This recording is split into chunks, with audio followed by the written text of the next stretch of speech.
God father ഇല്ലാത്ത ഉണ്ണി മുകുന്ദൻ്റെ വളർച്ച ഒരൊറ്റ സിനിമയുടെയാണ് എന്ന് പറയുന്നവരുണ്ട്.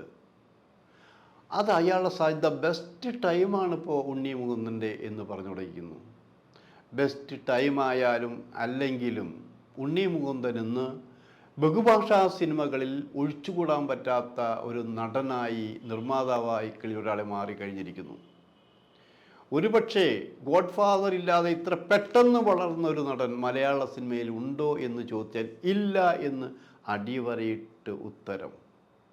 എനിക്ക് അറിയാവുന്ന കാര്യങ്ങളുണ്ട്. ഒരു ചെറുപ്പക്കാരൻ അഭിനയിക്കാൻ വന്നു. അയോധന മുറകളെല്ലാം പഠിച്ചുകൊണ്ട് സൗന്ദര്യത്തിൻ്റെ മൂർത്തിമാത്മമായ എല്ലാം നല്ല ഹൈറ്റ് വെയ്റ്റ് എല്ലാമുള്ള ആ ചെറുപ്പക്കാരൻ മലയാള സിനിമയിലേക്ക് വലതു കാല് വയ്ക്കാൻ പോയപ്പോൾ തന്നെ നിരുത്സാഹപ്പെടുത്തി പിന്തിരിപ്പിക്കാൻ ശ്രമിച്ച കുതന്ത്രങ്ങൾ മെനഞ്ഞ മലയാള സിനിമയിലെ ഒരു കൂട്ടം ആളുകളെ എനിക്കറിയാമെന്നുള്ളതാണ്.